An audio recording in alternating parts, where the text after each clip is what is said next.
Boa noite, amigos, amigas. Vocês sabem que eu sou carente, né? Eu assumo que sou carente. Vou dizer de novo. Boa noite, gente. Boa noite. Eu animo vocês e vocês me animam.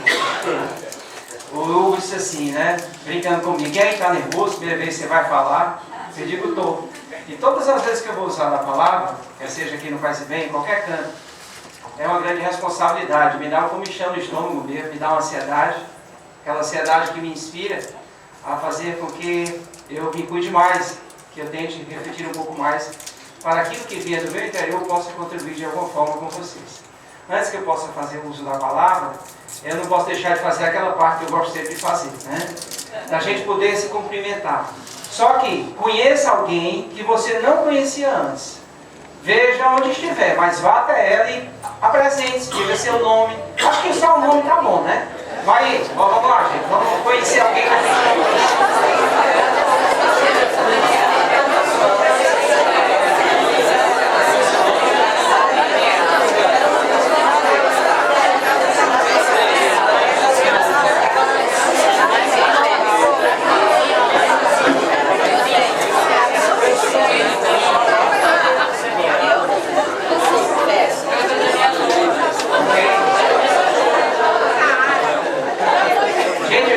Alguém, não foi dois alguém, três alguém, né? Algumas pessoas estão fazendo.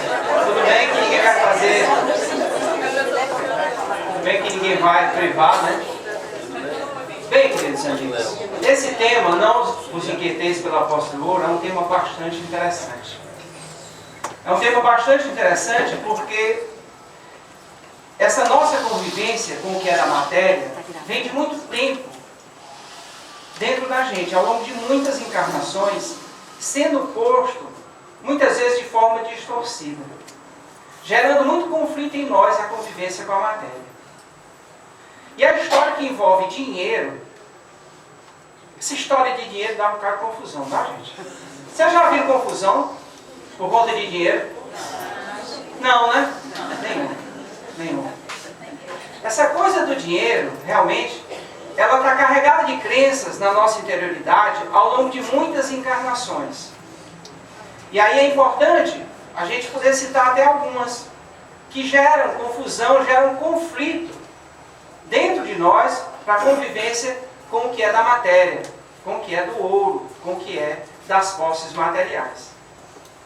Durante muito tempo, as religiões perturbaram muito a nossa cabeça, dizendo o seguinte: olha, é mais fácil um camelo entrar no reino dos céus do que o rico. É mais fácil um camelo entrar no fundo de uma agulha do que um camelo entrar no reino dos céus. Vocês gostaram, vocês estão atentos, não? Não gera confusão, né, gente? Poxa vida. É mais fácil um camelo entrar no fundo de uma agulha do que um rico entrar no reino dos céus. Obrigado, gente. Olha como a coisa gera confusão. Se a maioria de nós foi criada dentro de uma cultura religiosa e a religião está dizendo, se afaste da riqueza, e algo dentro de nós nos chama para a busca da riqueza, só pode dar confusão. Vocês não acham não, gente?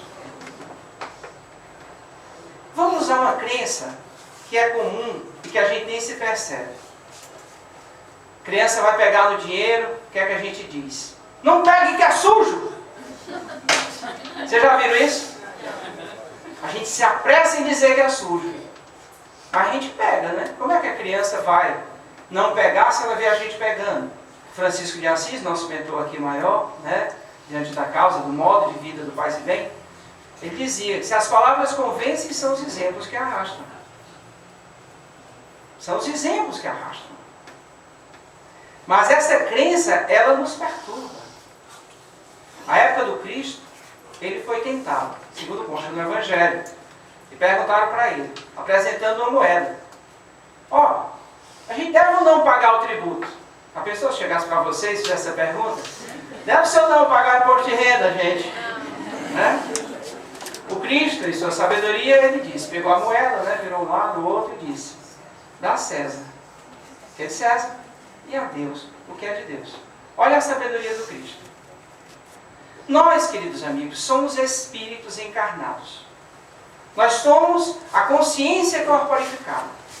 Nós não estamos no corpo por acaso.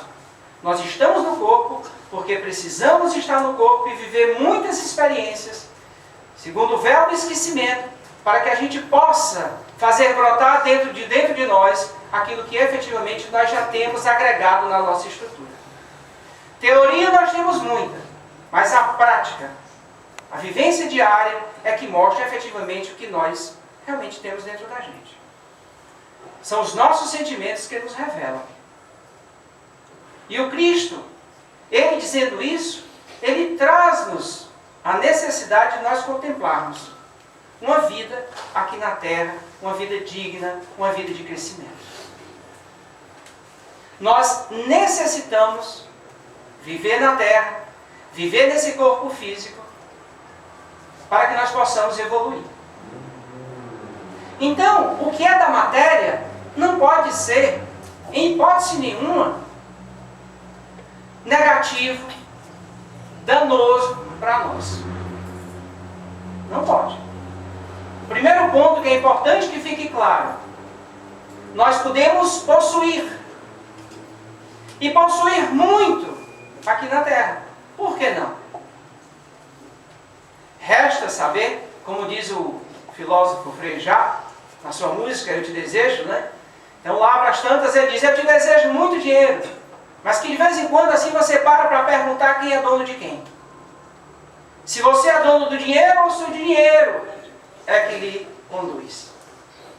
E aí, amigos, à medida que eu estou falando, eu convido vocês a estarem em reflexão. Como é que eu estou em relação a esses pontos, né, que o Tom está falando? É importante que a gente interaja internamente. Observe se alguma coisa que eu lhe falo, o seu corpo reage. Se o seu emocional se manifesta, porque é um chakra, é um centro de força que foi ativado e que vai inquietar, ou vai lhe trazer uma quietude, ou inquietude, prazer, aperto. Mas o corpo também tem essa utilidade de revelar aquilo que é significativo, tá, para a nossa essência. Então, encontrar um equilíbrio no uso do material é que é o grande desafio nosso. Nós somos o tempo todo realmente desafiados a isso. Então, quando nós vamos reencarnar, nós, gente, escolhemos a família, escolhemos o contexto que nós vamos nascer ou reencarnar, escolhemos inclusive as condições materiais, visto que, ao longo de muitas encarnações, nós experienciamos diversas condições materiais. Nós já reencarnamos numa condição de nobreza e numa condição de pobreza. Todos nós. Todos nós já passamos por essas experiências. E a experiência de riqueza e de pobreza, por exemplo, colocando assim dois extremos, são campos de experimentação onde nossa essência espiritual pode se mostrar de uma forma mais fidedigna. Então, no campo da pobreza, nós podemos demonstrar muitas vezes a revolta. A revolta por não termos. No campo da riqueza, nós podemos mostrar o que está dentro de nós, o apego, o orgulho, o egoísmo, a prepotência. É por isso que os amigos espirituais dizem que a riqueza, muitas vezes, pode ser uma provação mais difícil do que a própria pobreza. Não sei o que vocês pensam a esse respeito. Mas é uma experiência assaz difícil. O que é interessante, queridos amigos, é que nós podemos, às vezes, cair em armadilhas psíquicas que essa nossa estrutura mais interna apresenta para a gente. Então, com o uso do dinheiro, com o uso do material, nós podemos muitas vezes usar o material como máscara do que verdadeiramente nós somos. Eu lembro de um amigo, há muito tempo atrás, nessa época eu não tinha carro, e ele tinha um carro, e tinha um Fusca. Você lembra do Fusca, né, gente? E nós íamos numa festa. Nós estudávamos em um colégio que tinha boas condições materiais. A maioria das pessoas tinha muito maiores condições materiais do que nós. E quando nós íamos para a festa, nós íamos de carro, né, no carro do meu amigo, Fusca. Só que ele tinha um cuidado especial. Parar 2 quadras antes. Você sabe para quê, né? Imagina? Para quê? Para ninguém ver o Fusca, né? Porque qual era a ideia dele? O quê? Se eu chegar com o Fusca desse, o pessoal nem olha para mim. Nem mais sorri. E eu dizia para ele, né? Eu digo, rapaz, a gente vai andar 2 quarteirões, desse jeito. A roupa, né? Aquela difícil roupa que a gente tinha para sair para as festas, aquela mais transada e tal, né? Naquela época. Transada é de hoje, né? Na época aquela mais da moda mesmo, né? A gente ia ali, mas ele dizia, não, eu não vou me mostrar, não. Então a leitura que eu faço hoje, que na necessidade dele, possivelmente ele se sentia menor. Se ele se mostrasse no Fusca, as pessoas o tratariam conforme ele tem. Isso é muito comum, não é assim, gente? Ainda hoje. Infelizmente, mas ainda é muito comum. Agora, cabe cada um de nós parar para se perguntar, até onde nós precisamos aparentar para atrair o quê? Se nós precisamos aparentar que temos algo, que pessoas nós queremos que nos vejam? A crença que muitas vezes nós sustentamos é que as pessoas só vão gostar de nós, só vão ter carinho, se a gente tiver a boa aparência, se a gente tiver as coisas materiais. E com isso nós sustentamos essa distorção, essa crença errônea do que é material, do dinheiro como mecanismo de autoafirmação, a posse como autoafirmação. É igual aquela pessoa que comprou um carro novo e sai com um carro novo, mesmo carro novo dela, né? Estou falando muito de carro, né? Então sai com um carro novo e qualquer pessoa que chega perto, ela já olha, se vai sentar, se vai botar a mão, se vai escorar na porta, né? Porque a grande alegria e felicidade da pessoa é conviver com aquela coisa material ali, em se sentindo com aquela posse, eu sou o cara, eu sou o tal. Como isso é comum, né, gente? Como isso é comum. Então nós abandonamos o que é essencial em nós, que é a nossa essência, e embarcamos nessa cultura de que a nossa felicidade está naquilo que nós temos. E nós tentamos preencher os nossos vazios, as nossas faltas internas, muitas vezes com esse material. Então, é muito comum nós vermos pessoas que, por exemplo, não tiveram o carinho, o afago, o aconchego na sua infância. Vocês lembram da meditação da semana passada? Aqueles que estiveram aqui? Que linda meditação nosso querido Gustavo nos trouxe. Muitos de nós nos encontramos com as nossas crianças feridas, como disse a nossa querida Lucy na semana passada. As nossas crianças doídas que não foram acarinhadas, que não foram aconchegadas. As nossas crianças que não tiveram tempo, por um motivo ou outro. Sem ver aqui pai e mãe como culpados, sem ver pai e mãe como os vilões, tá? Mas que por um motivo ou outro, as nossas crianças, tá, não tivemos esse suporte afetivo, emocional, que é tão importante para que o ser se sinta seguro emocionalmente. Essa falta, ela repercute de forma tremenda na nossa interioridade, fazendo com que a gente busque completar de diversas formas. Primeiro, é importante que a gente lembre, que a gente retroceda um pouquinho a criança bebê recém-nascido. A criança em condições normais de saúde, ela só vai chorar quando tiver fome. Não é assim, gente? Tendo fome, ela chora. Ela não sabe dizer, por favor, meu leite. Não sabendo dizer assim, ela chora. Ela grita. E o que é que nós pais fazemos? Rapidamente, ao leite, né? Vamos lá suprir, porque aguentar o choro da criança às vezes nos inquieta, né? Então, quando a gente dá o leite para a criança, o que é que acontece? Ela vai se sentir saciada, né? O pH que estava aí desequilibrado no seu estômagozinho fica legal. Equilibrou, ela sacia, barriguinha cheia, dorme, né? Aquieta e dorme novamente. Então a mãe vai lá, bota a mão, etc. Aí fica um registro muito importante na nossa consciência. Na hora do sofrimento, bota algo pela boca e o sofrimento passa. Gravem isso, gente. Algo material que vem saciar uma dor que estava ali material. Mas o que é que o nosso psiquismo faz? Estende, generaliza isso. Então as nossas faltas internas, desde a infância, elas, sem nós percebermos, elas ficam nos inquietando. E isso vai fazendo com que apareça nas nossas vidas de espíritos encarnados, mas também pode acontecer de desencarnados, uma palavrinha que acho que vocês já ouviram falar, chamada ansiedade. Já ouviram? Tem algum ansioso aqui? Uns mais, outros menos, não é assim? Pois a ansiedade surge da falta, das nossas faltas.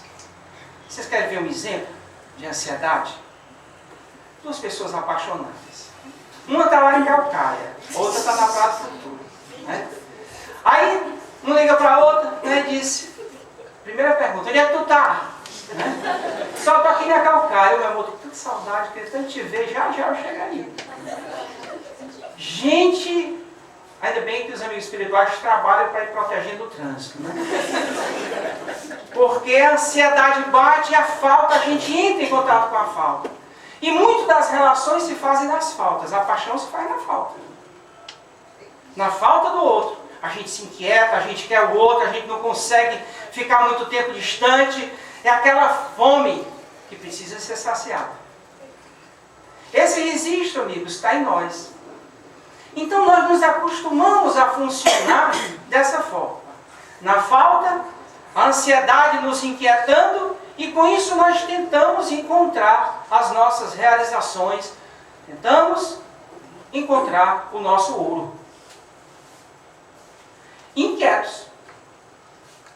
E é nesse espaço de inquietude que nós revelamos como é que está a nossa estrutura espiritual. Porque, em verdade, não existe matéria. Não é assim? A física quântica já nos mostra isso claramente. Mas nós continuamos a usar essa terminologia, matéria, espírito, de uma forma didática. Só de uma forma didática. Mas isso muitas vezes gera confusão. É tanto que existe muitas vezes, até comum se ouvir, até aqui mesmo a gente ouve, quando diz assim, olha, o nosso espírito, olha como a história da posse é uma coisa séria, né? O nosso espírito, o nosso corpo, não, o nosso espírito não, nós somos espíritos, que temos diversos corpos, inclusive o material. Mas essa confusão interna que a gente tem, onde a gente separa, faz com que a gente gere realmente confusões e inquietudes. E isso permeia muito das nossas escolhas na vida. Eu me lembro, quando estava próximo do vestibular, eu estudei minha vida para ser médico. Chegou na última volta do ponteiro, do segundo ano científico, eu descobri a psicologia. E vi um conflito enorme. Como é que eu ia dizer em casa que eu ia fazer essa história? Põe isso há 30 anos atrás.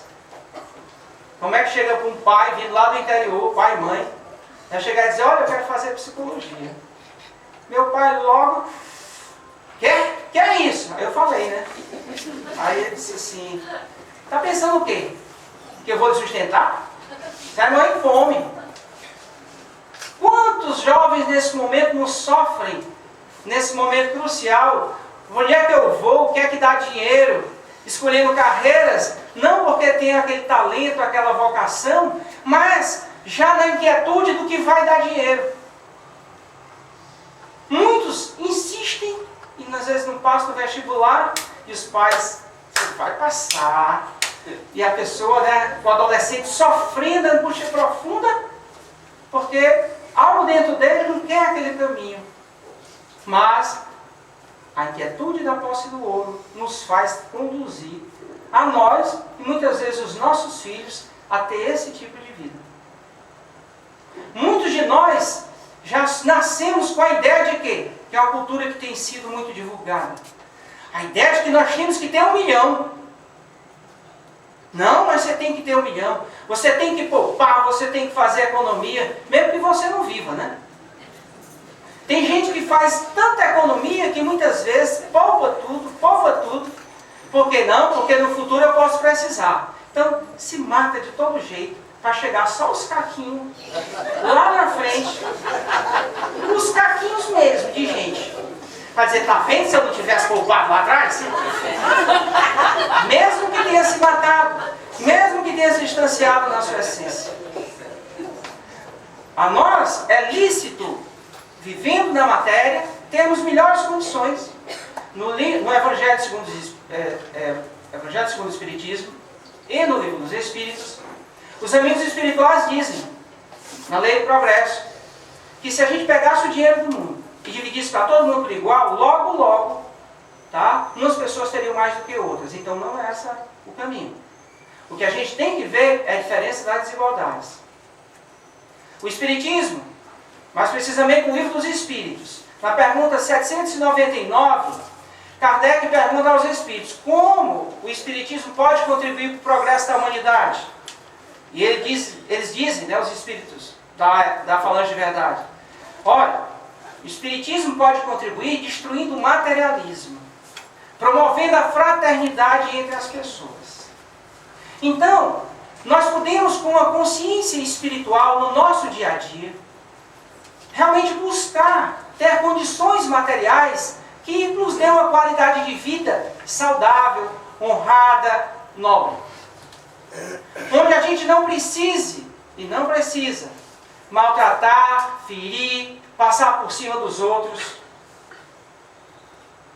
Nós podemos e devemos trabalhar muito. O Cristo foi claro, ajuda-te, que o céu te ajudará, que o céu te ajudará. É importante a gente ver o que é que a gente está fazendo para ter melhores condições de vida. E onde é que nós nos atrapalhamos, que nos impede de nós termos uma melhor condição de vida. O nosso planeta ainda tem bilhões de pessoas vivendo abaixo da linha de miséria, ganhando menos de $1 por dia, que muitas podem estar passando do nosso lado. E muitas vezes nós caminhamos, ou passamos no transporte coletivo, ou mesmo nos nossos carros, e vemos apenas uma ameaça. Alguém que pode nos assaltar, e pode também querer nos assaltar. Alguém que é diferente, tão diferente da gente, que a gente fica mais com medo. Mas a proposta da doutrina espírita é que a gente possa criar uma consciência de convivência com o material, onde a gente não seja possuído por esse material. Onde a gente se estruture, fazendo com que a gente tenha profissões estruturadas, meios de vida estruturados, onde a gente possa ver no outro, não um competidor, mas um parceiro de jornada evolutiva. Um parceiro, alguém que hoje pode estar numa situação mais difícil, num lugar que um dia nós já tivemos no passado, ou que nós podemos no amanhã vir estar. Eu não sei se vocês já viveram a experiência da fome. Eu vivi. Durante 3 dias, num momento difícil da minha vida em família. 3 dias muito difíceis, onde se tinha que comer uma refeição no dia. Gente, como é bacana a gente receber uma ajuda de uma fruta. Gente, são experiências que marcam a evolução. Desde lá, todos os dias, quando eu pego algo para comer, eu agradeço a Deus e todas as pessoas que foram responsáveis por trazer aquele alimento até a minha casa, até a minha mesa. Para mim, para os meus filhos.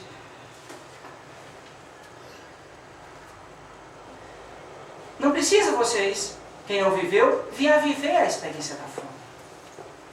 Mas é importante que a gente questione o que nós estamos fazendo com o que Deus permitiu que nós, hoje, nesta encarnação, neste momento, nós podemos usufruir. O que temos feito com as nossas condições?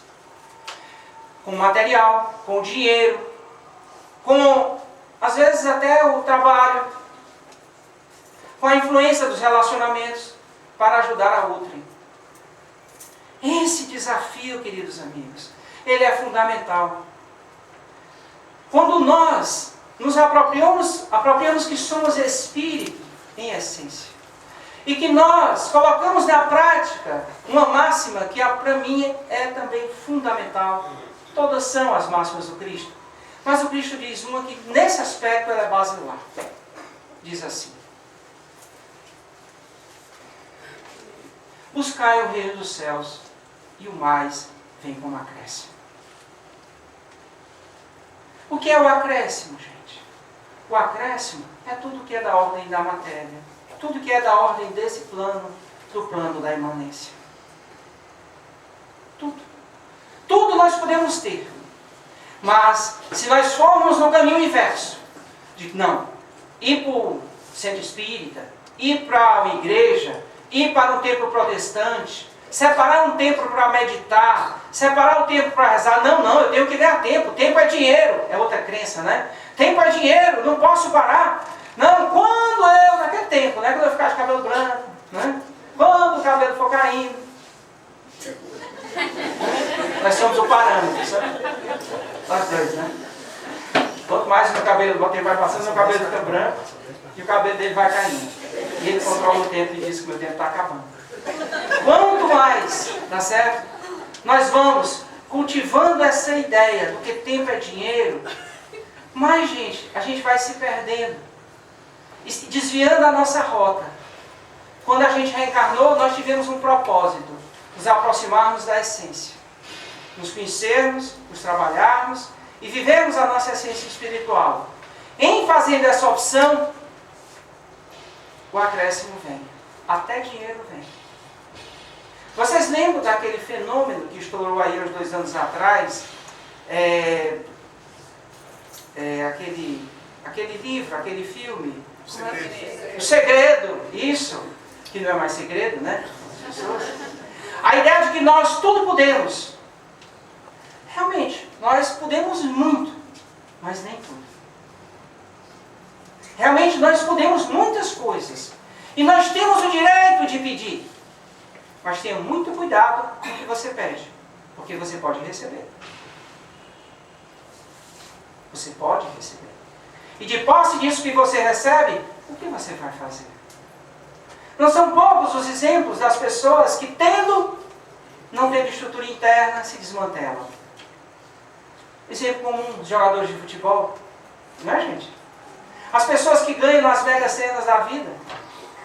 Quantos exemplos de desestruturação? Mas a gente pode reduzir, viu, o prêmio, tá?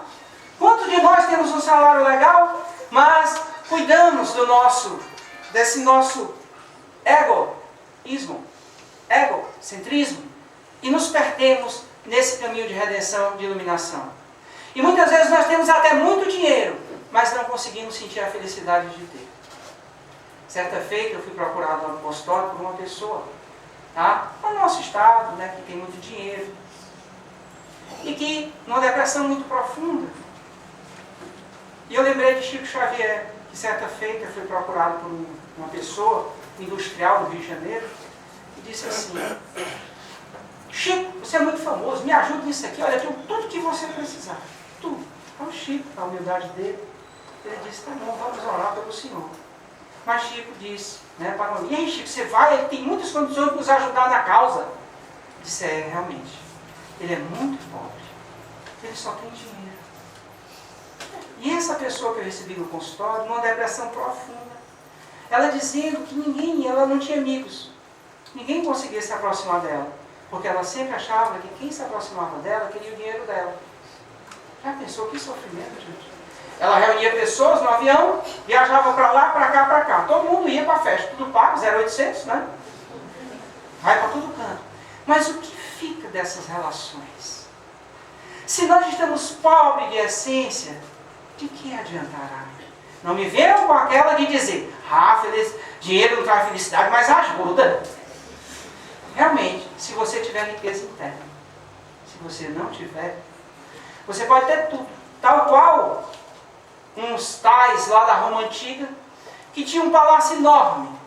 Então usufruiu de todas as riquezas. E dentro das riquezas do plano material, fizeram uma noite de orgia. Um casal bonito, ele ficou com todas as mulheres bonitas. E ela com todos os homens bonitos, e foi sexo e vinho e etc. a noite toda. No dia da manhã, eles se encontram no café da manhã. E aí, como estás? Ambos perguntaram ao mesmo tempo. A resposta foi ao mesmo tempo: cansado. Riqueza externa sem riqueza interna cansa. Cansa. Frustrações, decepções. Feliz daquele que no pouco e ou no muito consegue equilibrar o interno e o externo. Nós podemos ter, viu gente? Muito. Façamos a nossa parte. Cultivemos os nossos filhos a ideia de que podem ter, mas que terão que fazer por onde ter. E quando tiverem, que não esqueçam dos menores. Pois nós não podemos esquecer o essencial.